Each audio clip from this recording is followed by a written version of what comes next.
Welcome back to Playing to Win, and today's guest is an incredible entrepreneur. She sold her first business to Revolution Beauty, and now she's building her second venue that is making us all feel a little less lonely and more connected in this digital world. She's raised £500,000 in funding and is the queen of community. Nicola Gunby, welcome to Playing to Win. Thank you so much. I'm so excited to be here. It's so nice to have you here. I feel like we are going to get into so much today and really demystify a lot of the jargon and kind of stereotype that we are forced to kind of digest when we're trying to invest in our business, we're trying to grow businesses. But we kick off every episode with a little game. So I'm going to give you a scenario and then you can decide how you're going to play it to win it. Ooh, So, okay. I'm intrigued. So you've got the funding you need, you've got a big vision for a game-changing product. Now you've got to make a really tough choice. So are you going to launch the simple version that's quicker to develop, more cost effective and easier to test in the market, but you obviously risk it not being polished enough and then sabotaging growth? Or do you build the product exactly how you envision it, unique features, 10/10 design, but you then run the risk of burning through a hell of a lot of cash? What are you going to do to play to win? Oh, I feel like I knew exactly what I would do when you first said it, and it's definitely start small. I think throughout my journey, I've always been big on try something small first, test it and learn it, and then grow it. Because if you spend that insane amount of money on something and then it turns out that it's not exactly what your audience wants or it's not exactly what you expect it to be, you just go back at square one. So I think always get it out there, get feedback from people to test it, pick it apart before you can get to the next stage, because you never know unless you do that. And I think even if I had all the funding in the world, then I'd still use the same scenario. And I think we've been so lucky with Cliq that we actually did a lot of it without spending any money. So we haven't spent anything on marketing so far because we wanted to see what we could do first. I think it's a really good place to be, because then when you go out for investment or whatever it is the next step, you're like, we've done this on our own. Now let's see what we can do with money. So I think always try it first. Yeah, absolutely. I think that's such good advice. And I think it's so hard, isn't it, to get caught up in like the social media realm of like seeing everyone's amazing products and amazing apps and services. And I think we don't often see the journey that that those people have been on to get to that really polished, refined product that they'll probably iterate and evolve forever. And we don't always necessarily see that first MVP and what that looks like. And actually, there's probably been 5 iterations of something before we've even seen it. So I think that's just such good advice. And when you were launching your first business, which was A&B, how did you get to that destination to create an app? Like what triggered that process and that mindset to think, I'm going to create this? Yeah, it definitely wasn't the most linear journey when creating that business. And it was something I never set out to do. I never saw myself as an entrepreneur. When I was growing up, I never would have dreamed of having a business. It just wasn't in kind of like my DNA or anything that I knew. And then actually decided to take the leap and go traveling when I was quite young. I think I was 21 with my partner. I just wanted to get out from where we lived. I'd quit uni. I didn't know what I wanted to do in my life. I was like, I need to get out like of the situation that I'm in and just experience the world. And that definitely opened my eyes up so much. We booked a one-way flight to Thailand, ended up being away for 3 years. I know, it's typical, like book a one-way flight to Thailand. Never coming back. Yeah, but like you've got to do it. And I think like doing it when you're young and you don't have any responsibilities is the best time to try things. And we went away, just us two. And when you're away and you're traveling from the rest of the world, you have so much free time to think. Like your biggest decision is like, where are we going to eat today? Or what beach are we going to go to? All of these really simple things. And you have so much time to just sit there with a cocktail, with a coconut, whatever it is, and just talk about life and what you actually want. And I think we inspired something in each other that we wanted to start something. We didn't know if it'd be together. We didn't really know. We were just like, okay, we feel like we can start something ourselves. And start just like reading books, listen to podcasts, all of these things that kind of open your mind to the possibilities. And from like our traveling trip, I ended up going to Melbourne and living there for 2 years. And I was a freelance makeup artist. And that was my first kind of like taste of entrepreneurship and self-employed. And I was like, wow, this is hard. Like, I've got to get my own clients. I've got to market myself. I've got to do my own taxes, all my bills, everything. Like, you have to do it all yourself. And that was my first taste of freedom of working for yourself, but also the risk of working for yourself. If you don't get clients on the weekend, you don't get the money. And it works like that. And I came home to Jason one day and I was like, why is there no website to put my services on? People can book me. Sounded so simple. And he was like, let's have a look, see what's out there. Noticed that there was nothing in Australia. And we're like, wow, okay, like 1, what am I going to do? How am I going to get work? But 2, there's a really big gap in the market here. And then we looked at the UK market too, and we realised that everything was so salon focused. Every platform out there was catering for the salons, and they cost X amount of money, and it was more for those salon bookings, not the independent freelancers. But the independent freelancers are the ones that need the most help. We're the ones trying to figure stuff out on our own. And half the time we don't even know that we're entrepreneurs or business owners. We just see it as kind of like figuring it out along the way. So like, okay, and I think like it was probably a couple of weeks that I kept having these thoughts, having these ideas. And Jason was like, if we're like thinking about it all the time, why don't we just go and do it ourselves? Like, why don't we just try it? And we were probably 23 at the time and no business experience. Obviously dropped out of university, came from a business background, had never really had like a proper job, had like receptionist jobs, office jobs, and the makeup artist. I'd never had a corporate career. I didn't know what it took to build a business, but I think that was the best thing because I had that naivety of being like, well, if she can do it, I can do it. Oh, yes, exactly. If these amazing businesswomen that we look up to when we listen to podcasts, like she started from somewhere, she didn't come from money or experience, so why can't we do it? And just absolutely rolled with it. And I think like if you've got an idea and there's a gap in the market and you feel so passionately about it, like you can figure it out along the way. You don't need to do everything at the beginning. Yeah, I love that. And I think what is so special about your story as well is that you actually dropped out of university. Yeah. And I think especially our generation, we were so pushed down that route of like, everyone is going to university now and you're not going to get anywhere in life without a degree. What was it that made you drop out? Were you just like, this is not my vibe? Yeah, I was quite unhappy, to be honest, when I look back. Yeah. I think I never even wanted to go to university. So I applied for fashion courses. I've always just been very creative. I was never like, I don't want to study for another 3 years or something academic. And I got in and I was like, wow, actually so surprised I even got in. And all my friends were going. And I was like, well, I might as well try it because I actually don't know what else I want to do. And I think I don't know if it's different now, but when I was at school, there was no other option. It was either apprenticeships or it was university. No one ever thought like, oh, you can go and start your own business or you can do something. And I was like, okay, I'll just try it. I went to Birmingham Uni and I hated it from the minute I walked through the door. I was like, I know it's not for me. But I stuck at it for 3 months. And I was like, 3 months is a good enough time to settle yourself in, test the feelers, figure out if you do like it. But I didn't really like where I was living. I didn't really get on with the people that I was with. Yeah. Also didn't really like the course. Like there was nothing that was really keeping me there. It wasn't like I really want to do this course because I want to become a lawyer or a doctor or anything like that. I also thought, do I even want to work in fashion? So like, why am I wasting my time? And yeah, literally called my parents up and I was like, I think I want to quit. And they were like, just do what you want to do. Like if you're deeply unhappy, what is the point? And literally like the next day I drove back. And then I was back at my mum's house, back to square one in my bedroom, thinking, what the hell am I going to do in my life? Whilst all my friends were out at uni, going out every single night, like having the best time. But I also knew that lifestyle, I didn't want to trade that. I didn't want to be unhappy at uni just to like go out with my friends. Yeah. I'd rather be happy in what I'm doing and figuring myself out without feeling like I was trapped and missing that social element of things. But I felt very lonely, I'd say, through that whole process of being at uni and then quitting university because I didn't know anyone else that had quit. So I was the only one that quit, and you also feel like a bit of a fraud. Yes, You and feel there's like that you failed. judgment Yeah. as well. Like, and I imagine just from my own experiences that you also then get that from your peers of like, oh, you dropped out. Yeah. Like we're doing better than you are because we've stayed. And actually, if I had my time again, I never would have gone to university. Yeah.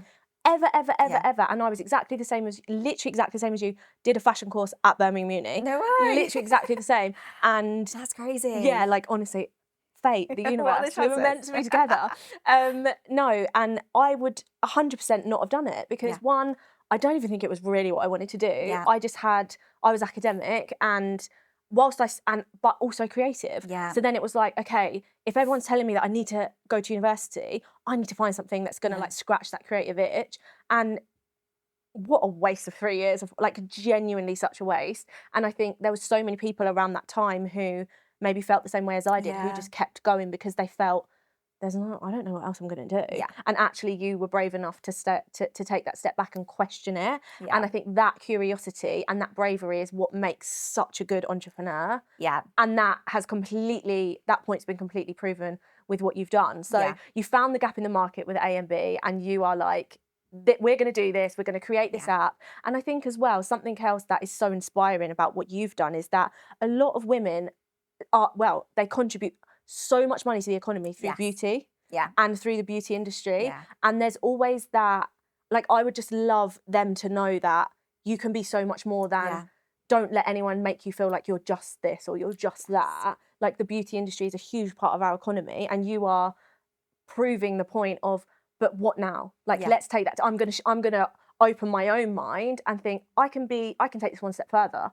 I can take this one step further. You know, like, especially when there was a study about teenagers in schools and the girls who wanted to do nails or do hair or do makeup and things like that, none of them said, I want to own a chain or I want to own an app. Whereas the boys were like, well, I'm going to own 10 businesses and I'm going to da-da-da. Yeah. There's definitely something in that gender approach that we take as men and women.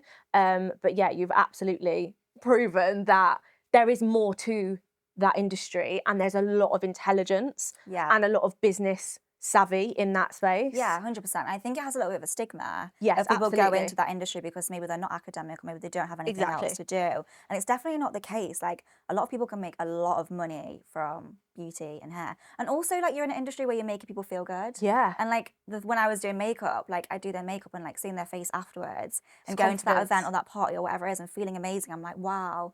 Like, you're providing that for someone. It's such a skill and it's such talent. And it's also really good people skills. You're sat talking to people all day long and like learning about them. And I think that's often overlooked in the beauty industry for sure. Definitely. And I feel like it is, you give people that gift of confidence. Yeah. And I think there's a lot of, especially when we talk about like feminism and all of this rhetoric around like trying to get gender equality and gender equity. And it's like, but we are still allowed to get our hair done. And, you know, like, those things are really important to us. And it's so much more, yes, we've been so conditioned to think we're based on what we look like, but it's so much more than that. And I think so many women will listen to this and be like, I don't just go to the hairdressers to get my hair done. I don't go to just get my nails done, or when I have my makeup done, it's because I'm connecting with another woman and that woman is giving me something that is priceless, and it's that gift of confidence. So true. And there's something so special about those spaces for women that are safe spaces, that we all feel the same and we can just really kind of relax in those spaces. And as you know, we juggle so much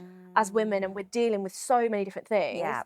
Those industries are absolutely indispensable. They are. To our well-being and our livelihood. And like you said, there's just such a stigma about that.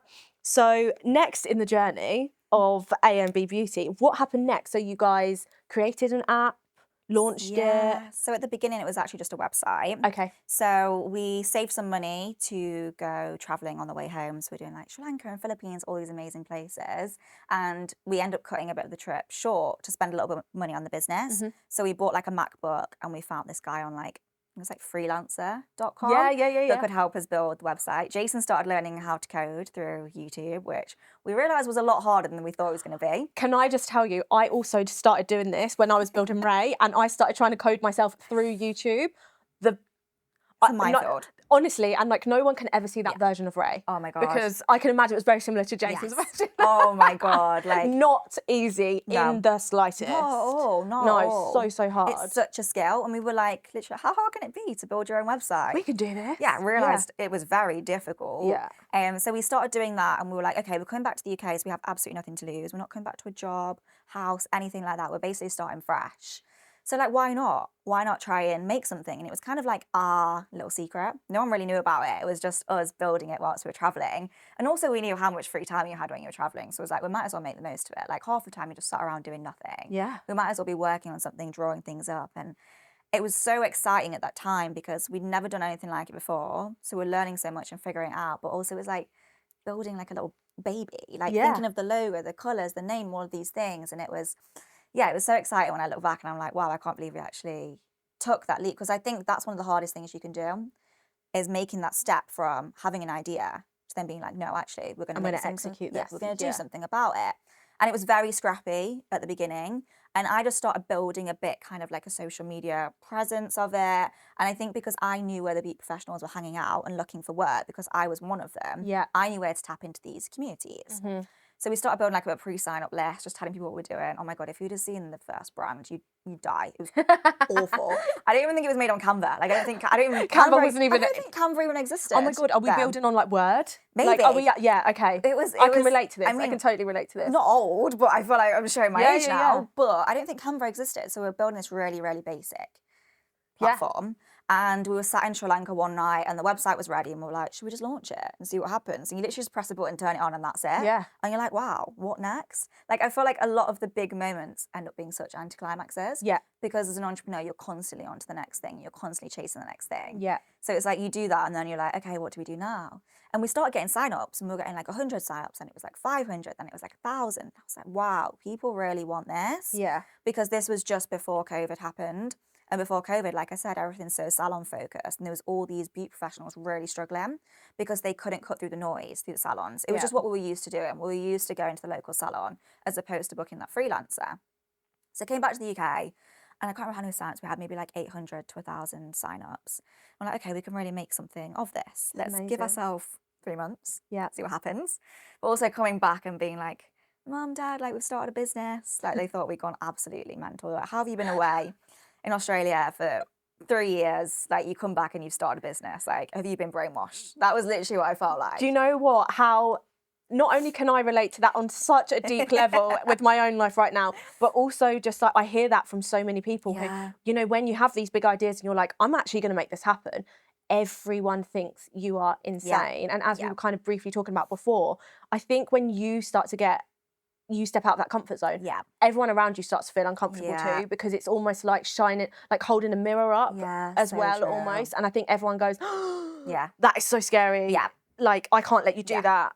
Well, let me try. Just let me do it. Yeah, just let me crack on. And I think it's hard when you don't know anyone that's ever done it. And I had never known anyone that had started their own business. And it was kind of just so against the norm of what everyone knew. And I get it because we want to protect you. But at the same time, it's like you said, just let us try it. Let's see what is the worst that can happen. Like we've spent a bit of money on a bit of time. If it doesn't work out, it doesn't work out. But and you had a great time living it. Exactly. We had a great life experience. Exactly. Whether it works or not, look what we did. Exactly. Yeah, I love that. But then we also had that, I don't know if you get it, that like deep gut feeling of like, no, this is going to work. Yeah, no matter 100%. What. No matter what you do, it's going to work. So we just started building, working on it every day, like absolutely grafting, like living back with our parents, was working like 14, 15-hour days every single day, just doing anything to make it work. And COVID hit. So we were like, oh my God, this is the worst thing ever. Yeah. Like what we're going to do, like the beauty industry can't trade. Yeah. But in hindsight, it was so good for us because it actually gave us time to figure out business and what it takes to build a business, because we didn't know anything, like absolutely nothing. And then we had those, I think it was about 6 months to really figure out what we wanted. Business plans, figuring out finances, all these different things, just creating the core of the business and what we wanted it to be and looking at our goals. We also did a bit of a rebrand. We actually got a proper website developed, everything that we needed, because we're like, okay, when we come out of COVID, I felt it's going to be a massive boom. Yeah, and there was. And we've got to go. Yeah. Exactly. With the beauty industry, so many salons shut down in COVID. Yeah. People did stuff on the side. Yep. Everyone wanted a side hustle. The Oh amount my God. of people that I knew that, the amount of people that I knew that decided they wanted to keep their corporate job but they wanted to do nails on the side, like it boomed. And we were like, wow, we're primed in the perfect position. Yeah. And then also consumer behavior changed. People didn't want to go out and go to the salons. They just wanted that one person to come into their home, do their hair and then leave. But also wanted to support local businesses. We didn't want to go to the chains anymore. So we had this massive boom in the freelance industry, which I feel like we were so primed for because we'd done that work beforehand.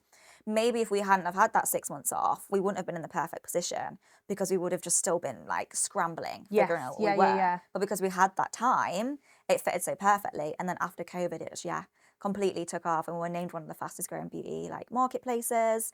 Everything was just coming together. It was like growing, getting amazing press, all these things. And I was like, wow, okay, like I'm so glad we went with it. You took that chance. Even though it was so hard and there was so many moments where we were like, what are we doing? This is going to fail. We can't do this.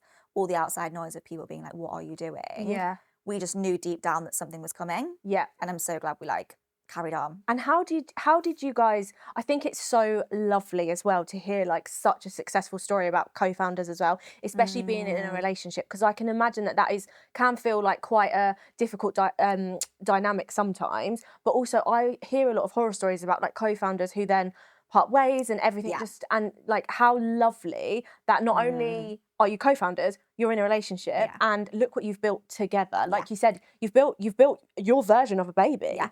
And just how hard is it in those moments when you're like, everyone is telling us we're crazy, what the fuck are we doing, to keep going? I think it's easier when you've got each other. Yeah.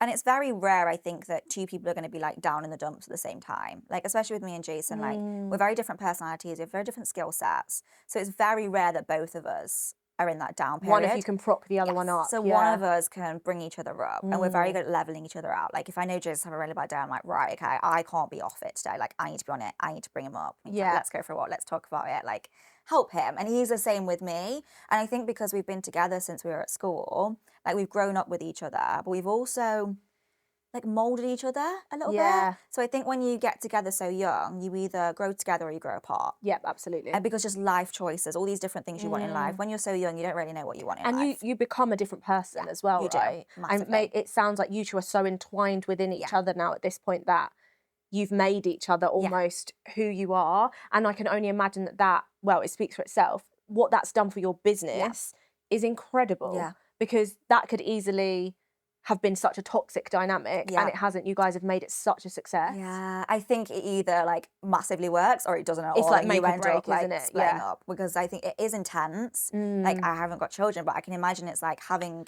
a baby. Yeah. Like it is there's something else other than you two that you've got to look after. I know we don't need to feed and it even to survive, when you two aren't, like, if you two aren't having a good day together, because like relationships, that's real. Exactly. Like you're not going to get on every single day. You've both got to show up for that business. Exactly. And it's exactly the same thing. You've both got to show up for that child or whatever that is that you share. And it's just really inspiring to see that it can work. And when it does work, it works. Yeah. So you've come out of COVID. You've had this massive boom. What then led to the exit? Yeah, so after COVID, the business was doing so well, and we're like, okay, we really need an app, because we were just website focused. And it was a very basic booking system of where you go on there and you put, I want a makeup artist in Nottingham, whatever it is, and you book someone. And in the back end for the makeup artist, there wasn't really many features.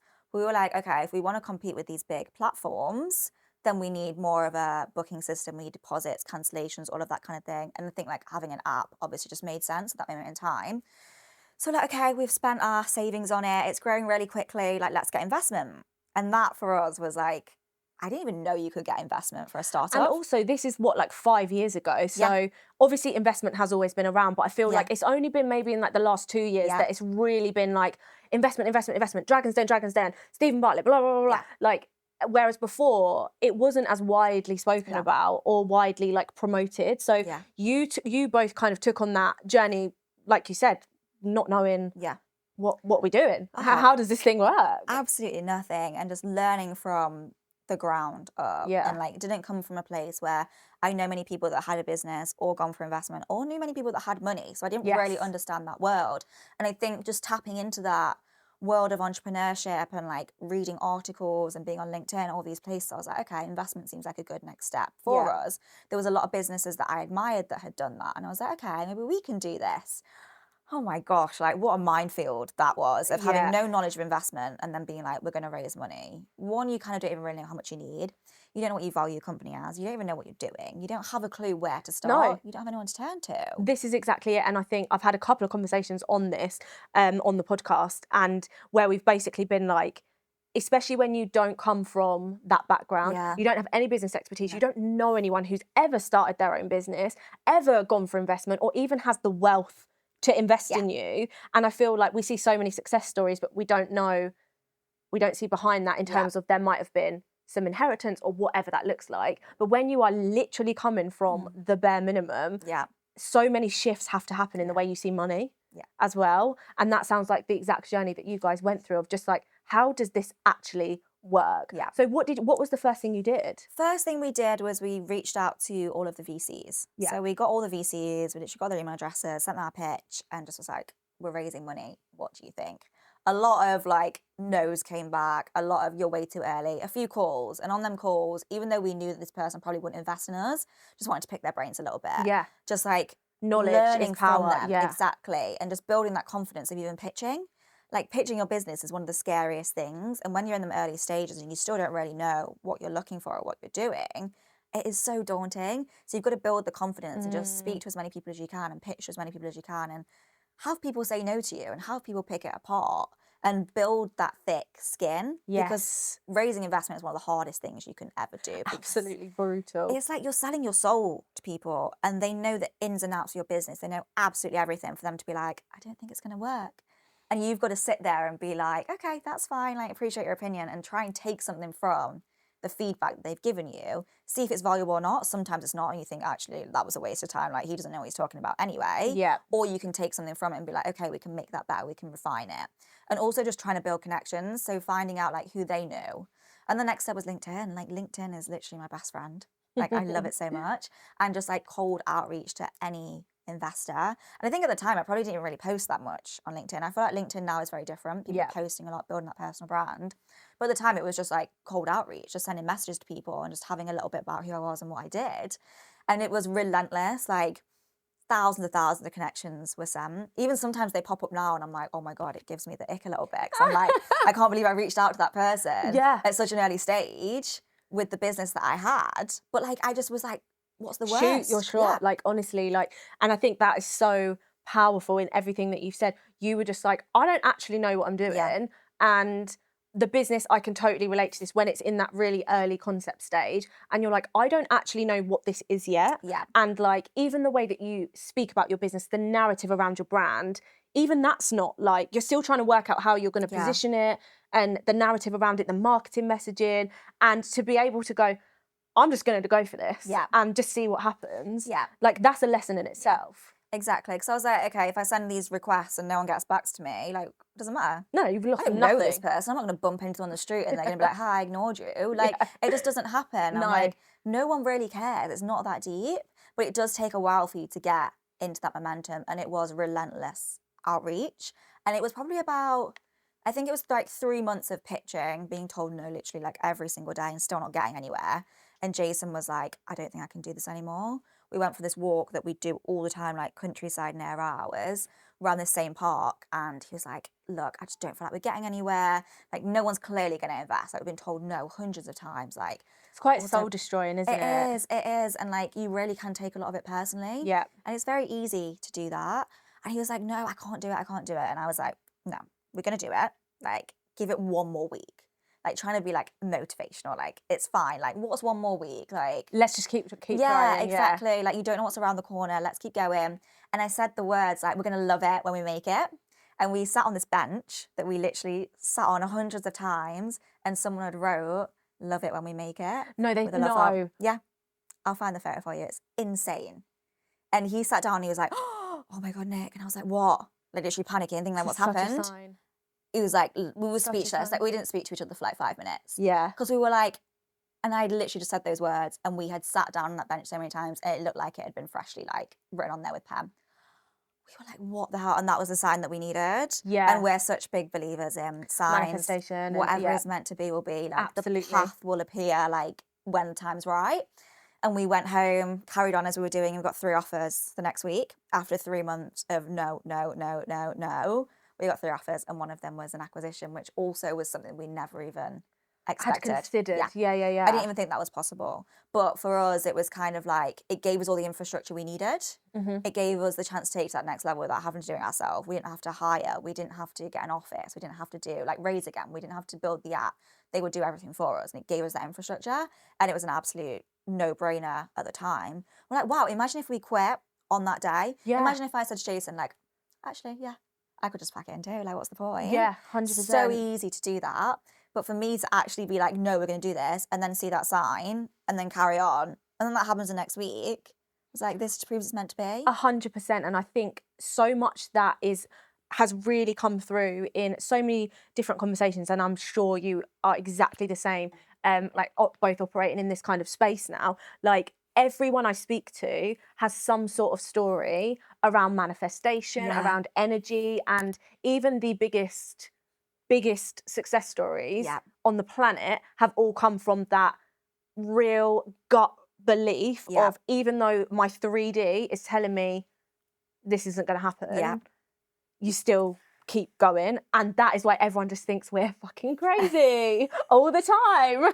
Just manifesting stuff when it comes true. Like you have to put the hard work in, but it is true. Like absolutely, if you want you have to take the something, action. Yeah, like it will happen for you. You might not know how you're gonna get there, but like the universe will always like have your back. Yeah. And some people think you're absolutely crazy, but I'm like, look what's happening to me because I believe in it. And exactly, and I think that is what it is, all rooted in that psychology of unshakable self-belief and just knowing that I've got something here and not letting the outside noise get in. And I feel like that's almost with Jason being like, I just don't think I can do this anymore. That's protection, that isn't it? That's like, I can't take this anymore because I can't bear people like completely picking apart our dream. It's relentless. It is so relentless. You have got to have, I think it takes a certain type of person to keep going through all the no's, through all the rejection, and how lovely that you could do that together. Yeah, exactly. I think if I was doing it on my own, I probably would have quit at very early days. So I'm like, this is too hard, I can't do it. Like, too many people telling me no. Yeah. When you've got each other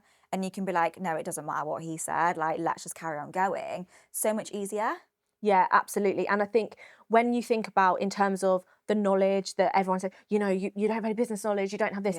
It's actually not about any of that. No. It's about having the right people in your corner and being surrounded by people who believe in you. And that is actually the difference between whether you make it or not 100%. Whether you've got an MBA, whether you went to uni, you know, despite what everyone tells us that it is. So you were acquired by Revolution Beauty. How amazing to be able to say that. And then what was that journey like? Going through that and after that, like what happened next? So they've offered you, said, look, we want to acquire this. What happens then? Yeah, and then literally like we're living in London like 2 weeks later and we're like, wow, this is insane. Like it all happened very quickly, very overnight. And like I said, it just gave us that infrastructure that we needed that we can plug into like instantly. We didn't have to go and think about building the next team and all that because they had everything ready for us that we could just slot into. And we were with them for about a year. So we went through a massive kind of like rebrand. It was called IRL in the end. Yeah. Because we wanted their brand name on it. They built the app, everything. It just skyrocketed the business. And we were like, wow, this is exactly everything that we've ever wanted. And then, we were with them for a year. So it was like a 3-year journey in total. And then decided to kind of like fully exit. I think was just ready for something new at the same time and felt like we'd done as much as we could with the business, but like so proud of everything we did and everything that we'd learned because like I said, we came from having that idea in Australia pretty much on the beach one day to then growing it, going through so many ups and downs, like so many people telling us no, so many times we were like, is this going to work? To then a public company, one of the biggest makeup brands being like, we want to acquire you. And it was just like the recognition and everything that we needed, but also so much proof to myself and Jason that like actually like this was worth it. Like we could do it. We and got how there. capable you exactly are. And exactly like we just said, despite not having the background that everyone tells you should have, you still did it and you were still so capable. And you actually spoke about this the other day about the 1% theory. And it's so, like your whole story just really proves that of it's what people don't see that actually makes your business successful. As lovely as the marketing and, you know, the branding and all that kind of forward-facing, public-facing stuff is, it's that 1% every day behind the scenes where you refuse to give up that builds that successful business. Exactly. It's just showing up for yourself and showing up for the business every single day, even if you think like, I really can't bother today.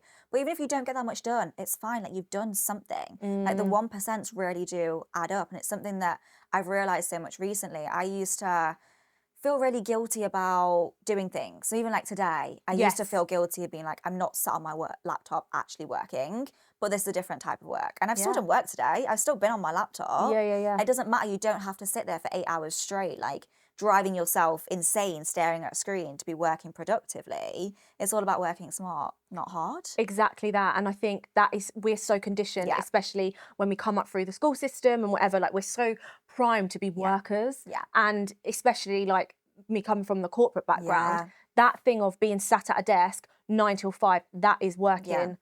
That is the definition of working that we're sold. So then when you do get to actually enjoy your job, which is like such a novel thing for us to like be able to understand as humans, what's so wrong about that? Exactly. We spend so much of our lives working. Why not make it really fun with great people and create amazing stories along the way? And that's like, everything that you stand for and everything that you guys are building. And the common thread that you've kind of mentioned right at the beginning of this was how lonely you felt when you did feel like you were going against the grain a little bit and rejecting what society was kind of pushing on you, and that loneliness. And do you think that that is what really started the journey of Cliq, even if you on a subconscious level? Yeah, I think so. And I've noticed there's so many patterns in my life where Cliq would have been perfect for. So when I quit university and I was living at home and I felt like I didn't really have anyone, so my friends were at university, that would have been the perfect time to have a community.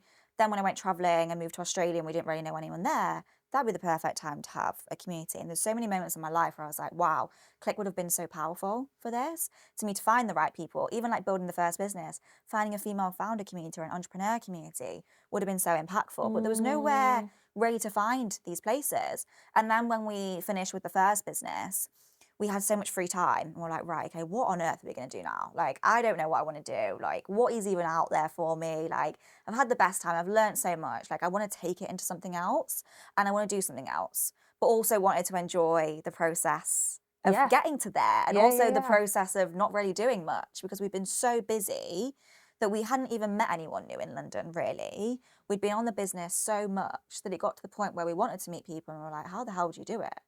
What do you do? We've been in London for a year, the busiest city in the world, and we don't know how to meet people. Like, it sounded so crazy. 100%. And as adults, we're not taught how to make friendships. And it's such an awkward thing as an adult to try and make new friends, because it's that fear of rejection, isn't it? Of just like, oh God. And then we're also dealing with that people pleasing thing. And like, as women, especially, fighting that thing of, this is what I think, but I also really want to be liked. And you just have all of these things spiraling through your head when you walk into every single room.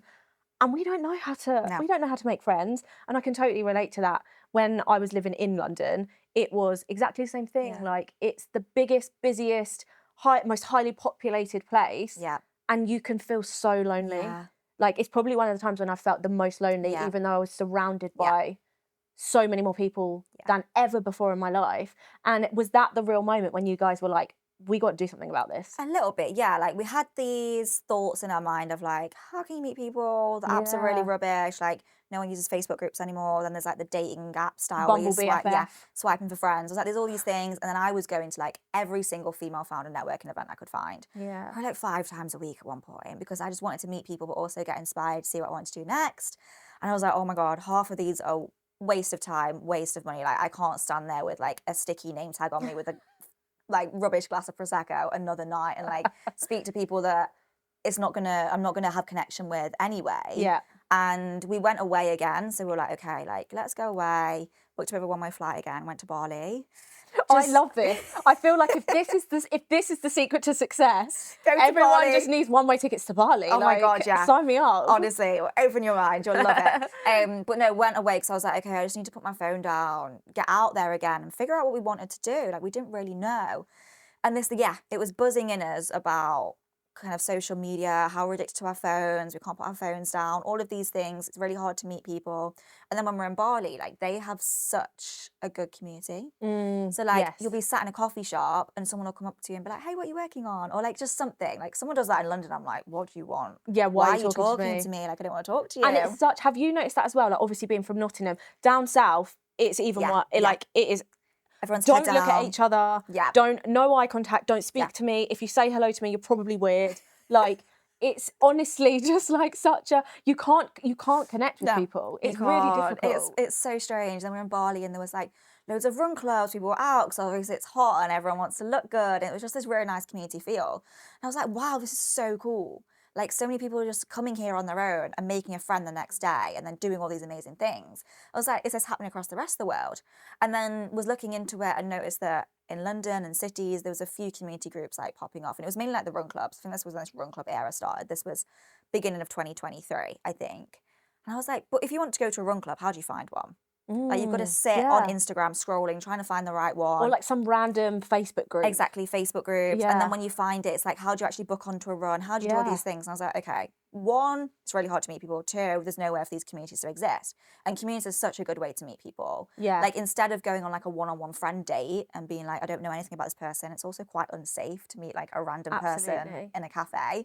I think LinkedIn's quite good for that because it's very professional. Mm-hmm. But I think to do that on a friendship dating app, it just doesn't seem authentic. No. People don't want that. And I think especially for women, like to Yes. touch on the safety aspect, Exactly. we're dealing with a whole other weight and a whole other narrative in our heads of, Exactly. I'm going to meet this person, I don't know anything about them. Yeah. It could be anyone. Could be anyone. Absolutely anyone. And we hear the horror stories. Yeah. So like it's so important that women feel safe in these spaces. Exactly. And knew that communities was a really easy way for people to meet people. Like, you're going to that community, say it's a book club, you could be the shyest person in the world, but you know you can talk about the book. If there's a run club, you can talk about the run. You've got that common interest with people. And that's cemented before you've even shown Exactly. up. Yeah. Exactly. So you have Love something that. to talk about. Yeah. And then you walk away and you've met 10 new people as opposed to just that one person, and you can pick and choose who you want to be friends with, basically. That's how a community works. And people trust these communities. So we were like, okay, there's no way for these communities to exist. Like, just kind of like had this idea again and was like, want to do something, let's play around with it and see.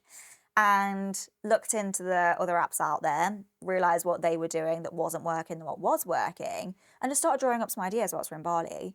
We literally went to like 2 separate cafes, and Jason was like, I'll think about the product and the tech, 'cause that's more his kind of skill set. I'm more brand and marketing and design, partnerships. Oh my God, I love this process. Yeah. I love this process because it is so easy to get caught up in each other's. Exactly. And like as co-founders as well, you guys, and being in a relationship, you guys do need that like space, right? To like let your own ideas evolve and then come back to each other and say, right, this is where I'm at. Yeah. That's amazing. Yeah. And like, I don't know tech. And even with the first business, I'd sit on tech calls and I'd be like, I don't know what anyone's What talking is everyone talking about? Also, I don't really care. Like, I know we're a tech business, but I fun. don't care about this server or this whatever. Yeah. Like, I care about the creativeness, whereas Jason really cared about the tech. So it's like, in this business, we knew we needed separate kind of skill sets and to roll with that. Do you think that's made it easier as well, knowing that like, this is Jason's area, this is your area, Oh my gosh, and that allows you to have control over this space, him to have control over this space, and then you have that boundary of, I'll take that, you take that, and we keep to our, you know, obviously you work together, but keep to your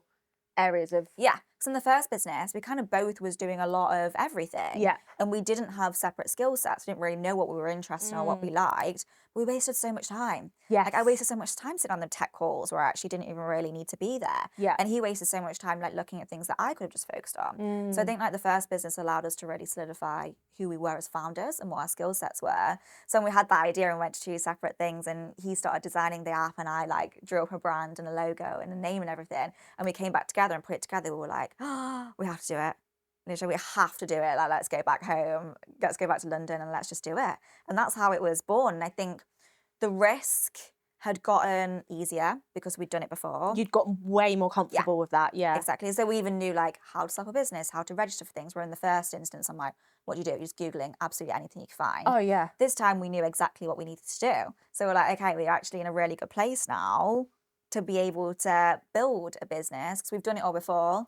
Again, how hard can it be to do it the second time around? Why not? It's so hard. It's hard every single time.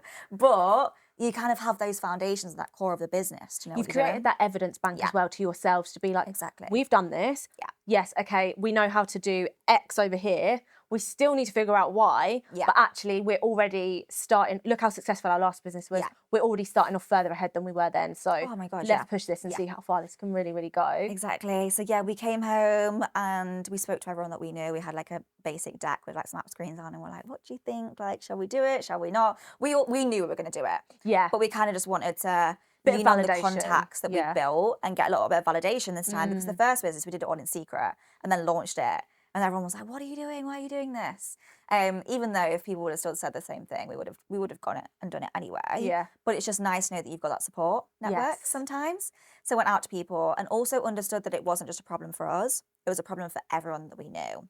Whether it was they wanted to meet, I don't know, another founder, whether it was wanting to find a football team, whether it was they wanted to find someone to go walk their dogs with, whatever it was, just everyone's looking to meet like-minded people. Yeah. No matter who you are, where you're from, what you do.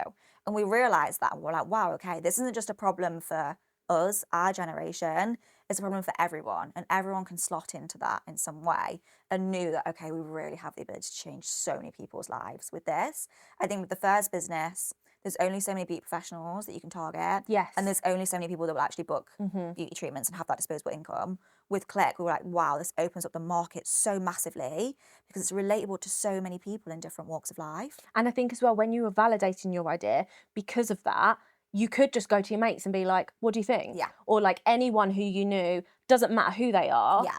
because it is for everyone. And I Yeah. think what you guys have done so well is really tap into that loneliness. Yeah. And that is what it's like, especially coming out of COVID. Yeah. And like we've got a whole generation, even our generation, where we went through like 3 years on and off of just like complete isolation pretty much, other than our very close groups, to then come out and think, oh my God, I've now got to function in this world and I have no idea how to communicate anymore or like connect with people, and I've really lost, you know, especially with working from home and all those kinds of things. How do we create that human connection again? That is so important to our well-being. And I think that's a massive part of what you guys do. Exactly, and it was all about the mission and the impact from the get-go. Yeah, and so the ability purpose-driven. to change the way that people interact and be like, wow, we can actually do something about this. None of the social platforms are doing anything about it. They just want to keep us scrolling. Interest, is it? That's they the want to keep the problem. screen time up. They want to keep us scrolling, and we're all guilty of it. We're all so addicted to our phones, but we need to learn to use our phones as a tool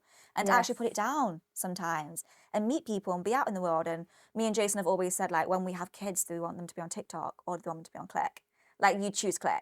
Absolutely. You want a safe platform where they can meet like-minded people and they can actually experience the world, as opposed to being glued to our phones, just scrolling, watching stupid videos all And day. actually, you guys are proof of that. When you put your phone down and get out into the world, whether it's your local park or Bali, it's those moments but it's those moments when you put your phone down that you have these ideas and you realise how capable you are. And I think especially as founders, we're so caught up in, like you said, at our desks all the time, trying to work, trying to be, you know, being as productive as we can to get things off the ground and hustle, grind. And actually it's times like this when we have really powerful conversations, or, you know, that when you do go and take time out to meditate or exercise or whatever that looks like, that's when you have your best ideas. So true. And it's why as founders we need that space. And it's productive isn't working hard, it's working smart, like you said. You said. And Cliq is just such a fantastic idea to get us all to do that. Yeah. And I think as well, we know your networks are everything. It is. And I think when we had the idea for Cliq, we also didn't know like how much we could do with it. So the whole concept was allowing people to easily meet people through communities and through in-person events. That's always been this mission. And then as we were going, like building it, and we started realizing that also there's this massive issue with community leaders and event organizers actually managing things. So we like combine the both together and provide a tool for anyone to download the app and find these communities and connect and do all that. But on the other side, we're giving the community leader all the tools they need to run their community in one place. Because typically they have like 5 different platforms. They might have a WhatsApp or a Discord or a Slack or something for people to chat. Then they've also got a ticketing platform. They might have a Facebook group. They might also have a white label platform for subscriptions. But then they're also trying to promote themselves on social media, run the events, get brand deals, do everything. So everything's so disjointed. And we were like, wow, if we can solve the issue for the community leader and event organizer at the same time, while it's fueling this bigger mission, then we're going to get so many more people on board. And for us, like, communities at the core, we need good communities on there for the app to work. Yeah. We're nothing without our communities. So the more we can provide for them in terms of the app, but also the other things that we do for them, like helping them organise events, find venues, doing all these things. Like, we're building our own community of community leaders, keep them happy, they keep the users happy. So we've kind of learned this really amazing system throughout, but never would have thought of that in the beginning. We thought as it evolves, isn't it? Exactly. And that's why it's so important to just start. Yeah. Like, just start, because what you, like you were saying, like what you come to the table with as the idea isn't always like, it's so far from, and that's a good thing. You've got to evolve, keep changing. And, you know, especially when you see businesses in that startup phase, it's changing all the time. And for people who are watching it, they're probably thinking, oh my God, chaos. But actually, no, you're on the right, you're doing something right if it's continually evolving. Exactly. And look where you are now. Yeah. Like, it's like an alternative social media platform. Exactly. That's exactly what it is. It is, and it's one that's doing good. And I think, like, it's exactly what you said at the beginning when you asked me the question. And it's like, start small. Yeah. Like, we just got a basic app out there as quick as we could to see if it even worked, because there's no point spending X amount of time, X amount of money on something that maybe isn't going to work. So let's just get something out there and see if people use it. And if you'd have seen it compared to what we have now, it was so basic. It literally had like 4 features. But we launched it with that mission and what we're doing. And everyone was like, wow, this is amazing. They didn't This is actually what's care needed. about They didn't care about it all. No. And then it evolved from there. And we just learned off community leaders, speaking to people, like getting people in the industry, getting their advice and their thoughts. And now what you see Cliq as, so much different, but it's because we've got to our customers and we've asked them exactly what they want and then built it for them, as opposed to building something we think's right and then no one uses it. As founders, you can be so like focused on this is the features that we need, this is this, but if no one's going to use it, what's the point? This is it, and we get so caught up in perfectionism as well, Yeah. don't we? And I think that is definitely something that affects a lot of women as well in terms of perfectionism and just this real need that we have to be 100% right before we do something or 100% you know perfect before we launch. And it's just not like, be a bit easier on ourselves. Yeah, it's never take gonna the be pressure off. perfect. Like, nothing's ever going to be No, perfect. never. And why would we want it to be? Because if everything was perfect, how boring would the world be? Exactly. You don't learn from perfect. You don't learn from perfect. Then there's no room for growth, right? Exactly. So yeah, I couldn't agree more. And I think especially with the word community, this is just banded around everywhere now, and everyone's kind of jumping on this bandwagon of my community. I need to da. And I think there's a lot of what people think a community is very different to what it actually is. And I think audience and community are very confused. Definitely. And we've seen such a massive shift in the industry. And like when we had that first idea and we saw a few community groups popping off and we're like, okay, this can be big. And now look at it, I'm like, wow, everyone has got a community. Every person has got a community or is part of a community in some form. Brands, influencers, now is tapping into community. But I think like last year it was such a buzzword. And people jumped on the bandwagon and brands had this money to spend on community, but they didn't really know what to do with it. They're just chucking it at things and just trying to build this community without really understanding what it was. Because we've built it from the foundations up and we've spoke to thousands of communities, we know what works and we know what doesn't. And it's actually really hard to build a community. People think like, oh, you just create a group wherever it is, people join it and it pops off. Doesn't happen like that. There's so much hard work that goes into it. And it really is about finding your niche of what your community is. Anyone can create a community. But it's the people that really believe in that community and want it to be something that will actually outlast all the others and be willing to put in the hard work. It's like businesses. Anyone can start a business, but so many people quit when it gets very difficult. It's the same with communities. And the people who will go past that point are the people that will really build an amazing community. But we've learned so much on what makes a good community and so much what makes a bad community that now we feel like we're community experts. Well, you are, because we've spoken 100%. to so many of them and built a platform for them. So we know exactly what features they want. We know exactly what makes a good community event. We know exactly what they need because we've been through it all. But we also started not knowing anything about community.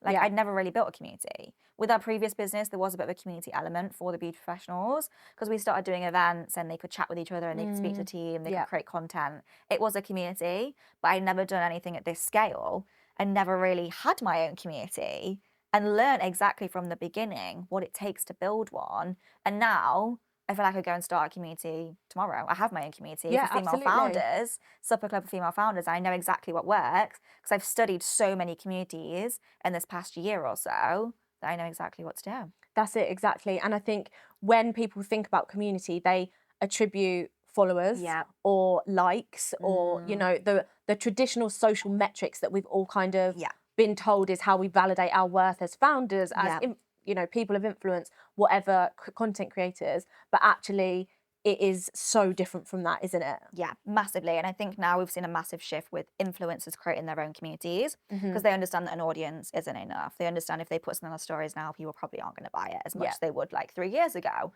So now influencers are building their own communities in that in-person connection. They can get in front of their fans, whatever it is, run clubs, walk clubs, social clubs, book clubs, anything, whatever their niche is as an influencer, they're starting to build that community. And brands now are looking at them in a different way because brands no longer want to put their money into just an influencer. An influencer with a community is so much more valuable for them because they get that in-person experience and they get those people that really live and breathe the community. And a lot of the communities that we have that are run by influencers, they've taken it to a point where they don't even need to be there anymore because their followers trust the community. They're like, well, if it's set up by her and I follow her and I know who she is and what she stands for, then I know I'm going to like this community. And they don't need to be at every event now. And that's what makes the best community if you can run it without actually being there because that's the hard work. being at every event and making sure everyone's okay and putting on that brave Being the face. glue in between every other person that's at that event. Exactly. Being So the hard happy work, person, yeah. like connecting people, that is the most exhausting. But if you can have people do that on their own without you being there, and you watch it from the sidelines and like, wow, I'm actually creating a space for people to meet people in a really authentic way. That's how the best communities work. And we've seen it with brands as well. Like brands now are thinking about, one, how do they build their own community for their products, but also how do they tap into existing communities? So instead of paying an influencer to promote some running shoes when 0.5% of their audience could be interested in running, they go to an all-female run club. They know that everyone in that community is going to be obsessed with their product. And if that community leader is like, guys, you need to go get these trainers, everyone's going to be like, oh my God, I need them, because everyone trusts the community leader. And they see it as more like they're regular people. Yeah. Like, it's like how we used to see influencers. This is exactly it. And I think we are starting to see that shift away from like influencers to people of influence. And I think they're two completely different things. And even now when we talk about like engagement rates and things like that on social media, we're all so much savvier now. We know that influencers are paid so much money to talk about brands, and it's almost kind of had its big bang, and now we're like, well, we know you've been paid to talk about that, so exactly, it's not quite as authoritative as what it was 3-4 years ago. Exactly. And actually, those people who, it's like your friends. Like if you're with your friend and you like their handbag, or you like that they've met a business coach that they love, or whatever it is, you trust their recommendation, and that's so much more. You've basically found a way to incentivize word of mouth marketing, but do it through communities and help us all feel less lonely in the process. And what an amazing mission that is. With this, when I think about the generations following us and the world that they've grown up in, which is very different to the one that we did, is crazy. Like when you see kids that are on their phones from like 2 years old, like in front of screens. It's wild. And just so crazy. So the fact that Cliq is creating that alternative social media space is so important. It's just so important. It's how we all connect. And as humans, literally for our own mental health, we have to connect with each other. Like we have to. It's so important. Yeah. What have there been any like really amazing success stories from Cliq that you can think of, or like people who've made, like even you, like that's made like really amazing friendships or like opportunities that have come your way? Oh my God, so many. Like the amount of times we get a DM from someone we don't know and they're just like, hi guys, just wanted to let you know that I went to this community event and I met someone, now we're going for brunch together, or something like that. Or the amount of times I go to an event and they're like, oh, so what do you do? I'm like, I'm the founder of Cliq, and they're like, they got it on their phone and they show me. Literally like what we had earlier. Yeah. And I'm like, oh my gosh, like the word is spreading so quickly, so organically, and people are actually off their own back, downloading the app and then going to an event and meeting someone and then becoming best friends with them. I'm like, wow, we get it all the time. I love and like that is what drives us. That's what gives me the goosebumps. And like my dream is to like sit on the tube and I look around and everyone's on Cliq. That's instead the of vision I have scrolling on Instagram or TikTok or whatever there. Exactly. And to like walk through Hyde Park and see like all the run clubs and all the walk clubs, and they're all powered by Cliq. Like everyone's used Cliq to facilitate that. And that is like what really drives me, just being able to change the way that people connect. Yeah. So it's so important. And like there's, even just myself, like I'm a user of the app. I started my own community because I was like, one, I really want to meet female founders. And I've been to, like I said, so many networking events where I'm like, this is dry, this is so boring. People hate networking as well, don't they? Like it's such a turn off, because I think we all just think it's like this really like stiff, awkward event where we all have to like you said, the sticky name badge, and we've all got to do an icebreaker, and it's like organised fun, and like you've just made community cool. Like, because even when you think about like community centres in like small, like it's not a place where like ambitious people or you wouldn't be bragging about going, would you? No, exactly. Whereas you've just made it really cool to be part of a community. Yeah, I love that so much. And I think like people just need it. Like people really need community. Like we've always had community forever. Yeah. Like tribes back in the day Exactly. were a community. Even like when my parents were younger, like they go to the local pub. Like my mum and dad met at the local pub, just like because they used to go every week. Like you didn't even like text your friends. Going to be there. You didn't even say, let's meet there. You just turn up and see who was there. I'm like, wow, imagine doing that now. Isn't it so interesting though, how like the digital revolution has made us all more connected in so many ways, but so disconnected, because back then they didn't even have mobile phones to text their mates to be like, you're going to the pub tonight. You just show up and find someone. And you just see, wouldn't you? And you just see. And like you said, like doing that now, and so many people as well, slight kind of like left step from Cliq, but in terms of dating, like it's the same thing. Like if you were looking to find someone, the last thing you would think is, I'm just going to go into the pub and see who I meet. Yeah. Like, can you imagine? Like people would think you're the biggest creep. Yeah, and you'd be sat there on your own, like, anyone? So like, it is so mad how we've kind of like become so connected, like in terms of through social media. We can literally reach pretty much anyone on this planet, but when it comes to actual face-to-face human connection, we've lost that magic. Exactly. And even think with the world of AI now, like we're going to lose touch even more, which is why Cliq is so much needed, because we're going to be in like a day and age where people are living virtually through things. Yeah. And they feel like it's their life, and they take the headset off or whatever it is, and then they're just like lonely. And you already see stuff like that now, don't you? Where like people are like so ingrained in like video games and, you know, stuff like that, and just they've lost sense of reality. Exactly. And it is scary. It's so scary. And the one thing that AI will never be able to replace is human connection. And that's why it's so important. Yeah. But where do you see the future of community in 5 to 10 years time? Like, what does that look like? I think it's just going to get bigger and bigger and bigger. Like, I can't imagine community ever dying off, because like I said, it's always been a thing. I just think now it's had this massive social presence, which it didn't have before. And so many people are talking about community, which in return is making it feel like it's bigger and bigger. But they've actually always been around. Yeah. But I think as well with Cliq, like we're really good at educating people on why they should start a community or how they should start a community. So we're given the power for anyone to create a community, anyone to start their own business, anyone to monetize it, which is such an amazing place to be, because before us, there's no one driving that. There's no one championing why this brand or why this person should create their own community. So we really want to be that resource for community at the same time and help people to grow and thrive. But I think it's going to get bigger and bigger, and like it's not going to go anywhere. It's just going to be larger scale. And what we're seeing with Cliq now is there's so many niches. It's not just the run clubs and the walk clubs. It's like that really small area where there's like a chess club, or there's like a surf club, or there's all these things. Like there's so many things that people are interested in. It doesn't just have these broad overviews. Now we're seeing it's really niching down, which means you can reach so many more people, because typically as people as well, we're not just interested in one thing. We're interested in like 5 things. Yeah. So there's so many different communities that you can join based on those interests and who you are. So it's not just you joining Cliq for one thing. No. You're joining Cliq for multiple things. And it's so true, isn't it? Because even if you think about like your group of friends, or like friends that you have, you might have one thing that you might want to go to them with, but then you might have a completely separate interest somewhere else.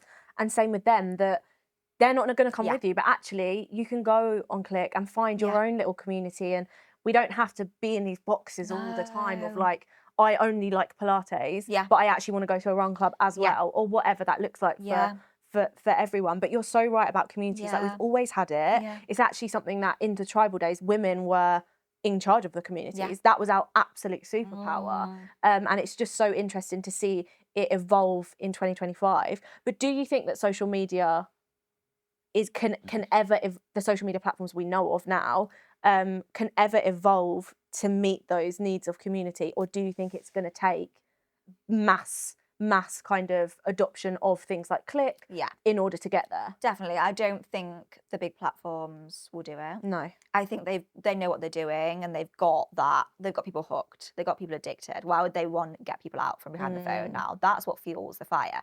And I always think it's crazy, like how much hate speech and awful things are on these platforms. They could stop it tomorrow, but they don't. They choose not to. They choose not to.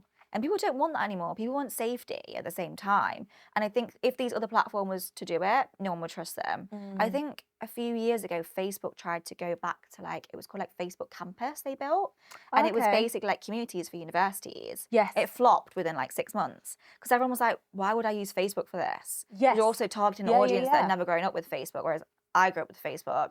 It's quite embarrassing how many statuses I used to post every single time. Do you get them come through in your memories and you're like, why did I write that? I think I need to delete my Facebook, because it's very embarrassing. But like the generation of students that are coming up, or like a few years ago, like none of them have had Facebook. They wouldn't use it. So why is Facebook trying to go back to that? And I think they soon realise this isn't working. So I do think it takes new players to come into it. And we've seen a few things with like Instagram and broadcast channels and stuff like that, but everything's still one-sided. It's not a community. No. And also, like, you have all these followers, you start a broadcast channel, then what? It's still not a community. It's still just an audience. This is actually it. And I think that is what the social media platforms can't seem to get a grasp on is they don't actually understand what the word community means because they've never had one. Yes. They don't know how to build one because they never have. They've built a platform which is very different to an audience, to a community. Audience is not the same thing. No.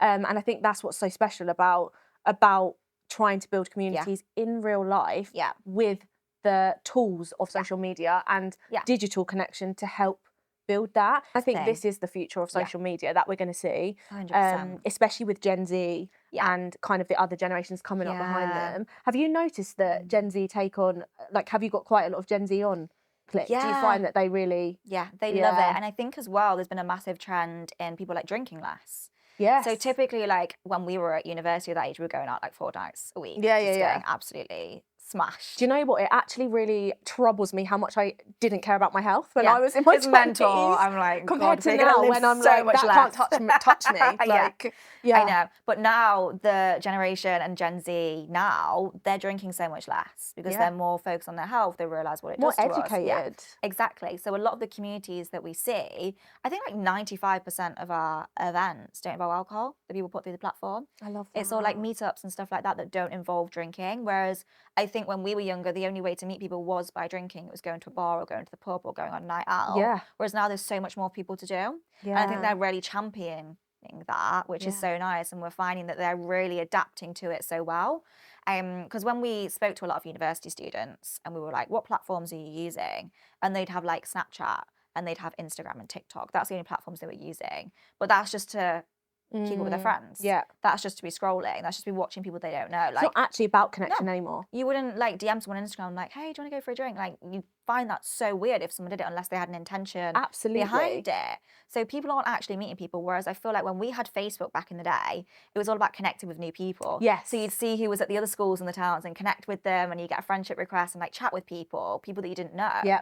But people don't do that now. No. So they're really wanting that platform and they're wanting that in-person connection because they know how good it is for their mental health and they know that it helps them and they know they don't want to go out drinking anymore, so they want to find new things. So they're really adapting to Cliq really well. And I think it's about doing things that actually make us feel good. Yeah. And social media doesn't always make us feel good. No. It's an amazing platform for so many reasons, but actually it really can affect your mental health quite badly at the same time. Yeah. And it's the same with alcohol. It's the same with all of these things that we've kind of almost this armour, because that's kind of what it is when we go to meet people. It's like, oh, I need to have a drink to feel confident, or oh, I'll just sit behind my screen instead because I'm safer here. Yes. But actually making community feel safe and so feel kind of accessible, and not like, oh my God, I'm going to go and everyone's going to hate me and no one's going to speak to me. Well, actually, no, because we all think the same way, because we all like this thing. And even if we're not going to be best mates, we're going to have a really good run together. Yeah. And that's okay. Yeah, and exactly. Like, what an amazing way to not only tackle loneliness, but make people feel good. That's what it's all about. Yeah, it is, 100%. How have you found this journey as a woman in business? Have you might not have even noticed anything, but have you noticed anything compared to maybe how Jason's experience might be slightly different to yours, or things that you tend to feel a bit more confident about or less confident about? How has that journey been for you? Yeah, I think with the first business, it felt a lot harder. But I think as well that business was a beauty business, which is obviously a female-dominated industry. Yeah. And especially when we were raising investment, it was very difficult. It was like, I had all sorts. I had men telling me that beauty doesn't make any money, didn't believe in it, all of these things. Like, the first investor call I had, he actually made me cry. Like, thank God my camera wasn't working, because he just slated every part of the business. He was like, you're just a young female that thinks they're going to make something of it themselves, and they're not. And I was like, that moment was a light bulb in my head to be like, okay, like, not everyone's going to like this, but also this is going to be really hard, especially as a woman raising for a Get that armor female-dominated app. Like, it's going to be so difficult. And I think I've noticed things in the past, even when me and Jason do like pitches together or in person, men just automatically direct all the questions to Jason and things like that. But I think Jason's also very good at like supporting me. Of course, yeah. All the time will include me no matter how much this man is like not including me. Yeah. Like, we've had comments so much about like, oh, what are you going to do when you have kids? And I'm like, it's none of your business. And also, what? You also don't know if I've got a baby at home. Like, how do you know? Like, you don't know 100%. anything. So we've had a lot of things around that. And I've noticed a lot of kind of like bias towards me. Yeah. And that's all been, and say like in the investment world. I'd say outside of the investment world, everyone's been so supportive. And I think especially with Cliq, built an amazing community of women around me. Yeah. And just supportive people that I know if I put like a post out, supportive people are going to like it and comment and share it, and just building that network of people. If I'm having like a really bad business problem, I can speak to one of my founder friends and be like, oh my God, this happened to me today. Like, what do I do? Go for a coffee. Doing our own events where we've created this amazing community and I can go to it and I can feel so safe and speak to people. Like, that is such a privilege, but that is something that I've worked so hard to build, and it's taken so much time, especially coming from no network. But the only things I've really noticed are more in the investment world. And that's where, because men have the authority, because they have the power and they have their money, so they feel like they can be some type of way with you. I think recently there's been a massive shift. We're definitely seeing change. It feels like we're seeing change. Although I think the stats on a previous episode, someone said the stats were actually worse than before. But I think we are doing a lot more now to try and more exposure, raise our voices about these issues, and not just talk about it, but do things about it as well. Exactly. And you're living proof of that. You're a female founder. You've raised $500,000 in investment. And obviously I know Jason's such an integral part of that too, but you are still a woman who has secured that funding. Exactly. And that's not the odds are stacked against you. Yeah, 100%. 98% stacked against you. Oh my God. And I always say, like, the stats are there. Like, we know it's real. But if you live by them stats, then you're just going to fall into that hole.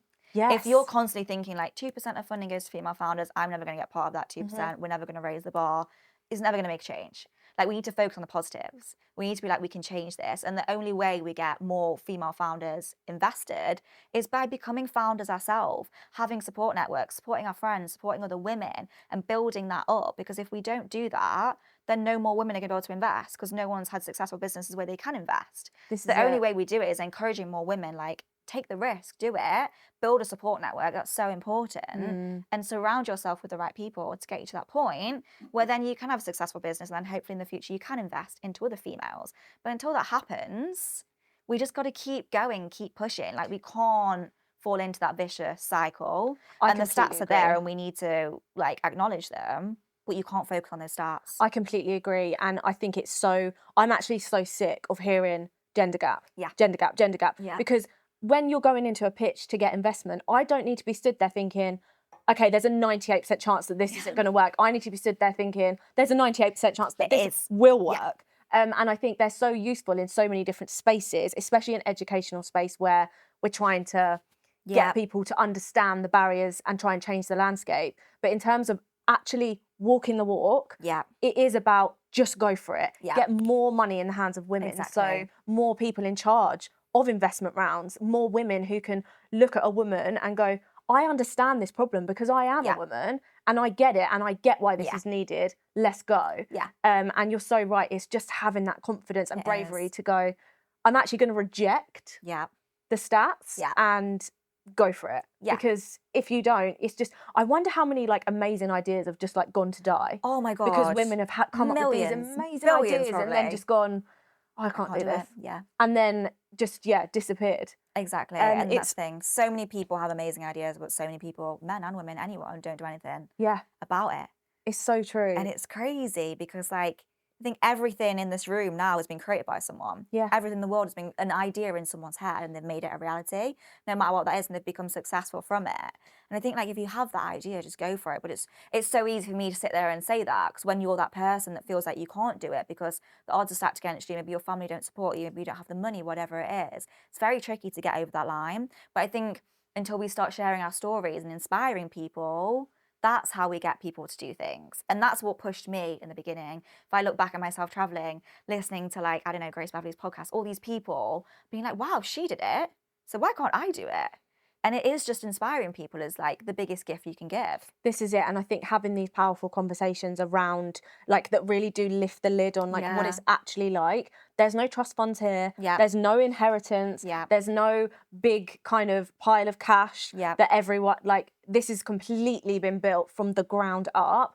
And you are living proof that the stats, ignore them. Like, acknowledge them when they work and be aware of the barriers we're facing, but go. Like, don't let that ever be a barrier to hold you back.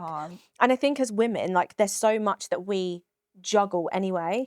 There's so much with our health that we just don't talk about. And I know you're someone else like me who is very into cycle syncing and like being super aware of your health. But you've also had like so many amazing women's health communities pop up on Cliq because it is something that we're really trying to talk about a lot more and be so much more aware of. And like, what's your own experience with that? Like, I noticed the other day you pitched to Simon Squibb, who weirdly we spoke about on the last episode as well. Like, yeah, so strange. This is not a Simon Squibb fan club, but no, he's great. But yeah, like how do you deal with that on those days when you're just like, I have so much fatigue, I can't make this decision. What do I do? Yeah. It's hard. I think as women, we go through so much within a month. A man's cycle regulates is every 24 hours. Yes. Like they go to bed and they wake up the same as they did yesterday in terms of like hormone levels, unless they've got something kind of like deficient or something. Whereas with women, it's different every single day. Every single day is going to be different. Every week's going to be different. I think we need to learn to listen to our bodies. Sometimes things come up and you have to do it. Yeah. Like if I was on that day and I was, I don't know, feeling awful, I still know that I had to push through it and do it. But also have Jason, my co-founder, to bounce off of, which is when we do pictures, I love it because even if one of us aren't feeling it, one of us messes something up, whatever it is, we've got each other. You've got each other's back, But you do kind of need to be on your A game. And I always think like, it's the 1%. Just see that as the 1%. If you smash that, doesn't matter about the rest of the day. And it's prioritizing what's important in your schedule. I've learned to realize that now if I have an event on like a Tuesday evening, I'm speaking at it or something like that, and it's going to be late and I'm going to get home and have a really rubbish sleep because, I don't know, if I out late, not even drinking, but just out in like society where it's so busy in London, I don't have the best sleep. No. So I know the next day I'm not going to be on top form. So I don't like book any important meetings in the morning. I used to be like so back to back. I'd do an event at night and then I wake up in the morning, 9 a.m. I've got a really important call, have a really busy day, and I just wouldn't have time to rest. Now I know that as long as I get things done, it doesn't matter when it gets done. Sometimes I have like a surge of energy at like 9 p.m. at night. I'm like, oh, I'm actually going to stay up and do this work. Or sometimes it's first thing in the morning. Sometimes lunchtime. It doesn't matter when it is. I think that's the beauty of having your own business. Yes, you own your own schedule. I think on one side there's that massive pressure of I'm the only person that can do this. I'm the only person that can do this work.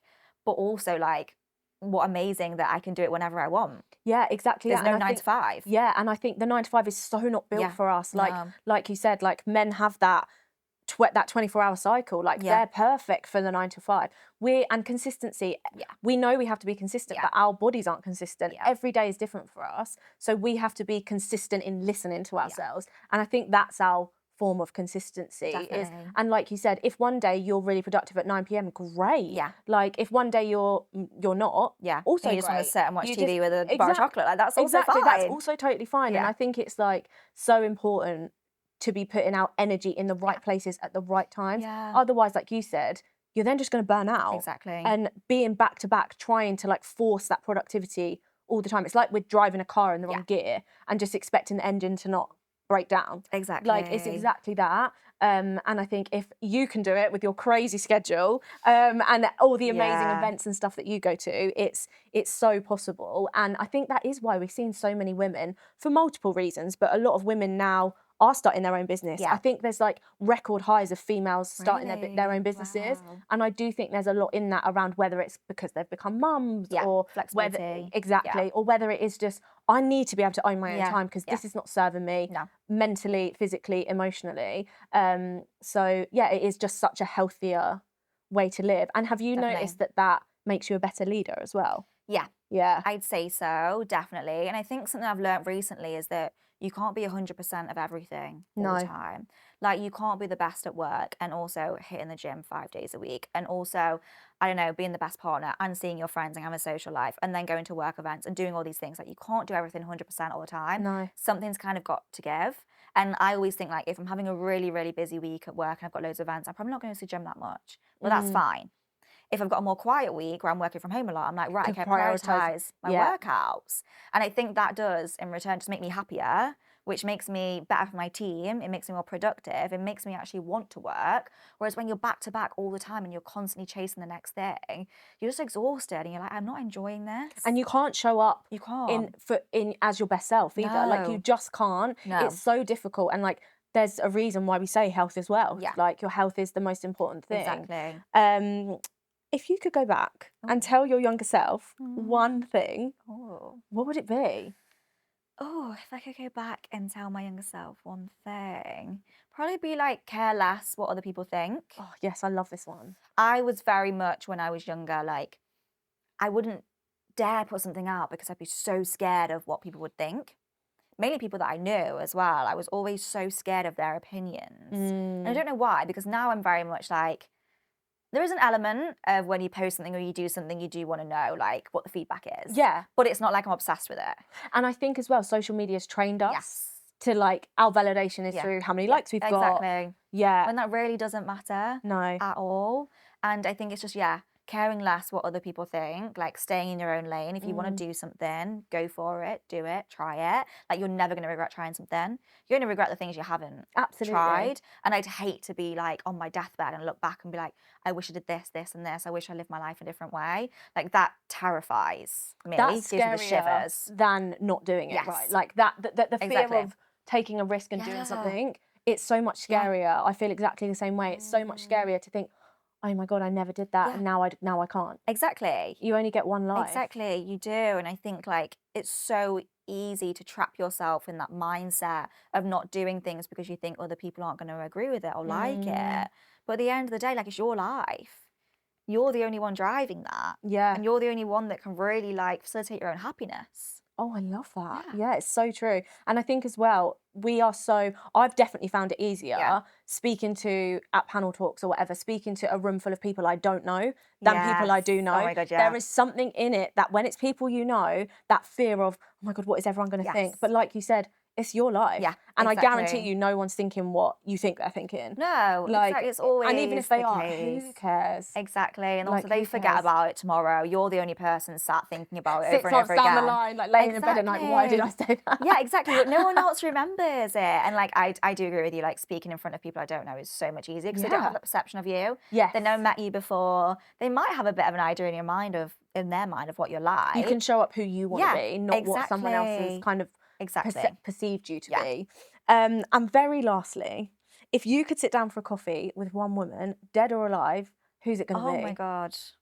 It's tough. There are so many amazing There's so women. many. Yeah. That's why I love this question. Yeah. Can I be really cliche and say Beyonce? Yeah, of course you can. You can say whatever you want on Play and Twin. Yeah, love that. No, like Beyonce, like what a woman that's built something so amazing. Honestly. And she's just a superwoman. I'm like, how does she do it? How does she get on stage and perform for like 6 hours straight with that much energy and then go home to her kids and like do all these things and be a businesswoman? I'm like, wow, it is amazing. That's such a cliche one, but I love her. No, same. And I think what is so interesting about her is she really hasn't fed into this media thing. Like, you don't actually know very much about her private life. No. You don't, like, I think she's been really smart about protecting herself and her family.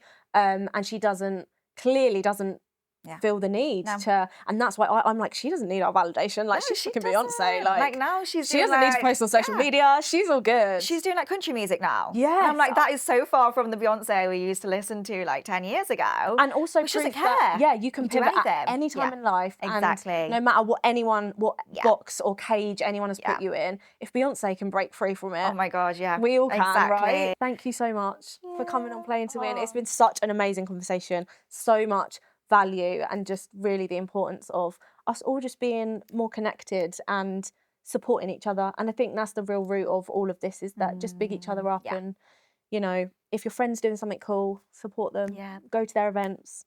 You know, I just love that. So thank you so much. If you enjoyed this episode, please like and subscribe. It means the absolute world to us, and it means we can keep having super amazing, powerful conversations that can change the world, exactly like this one.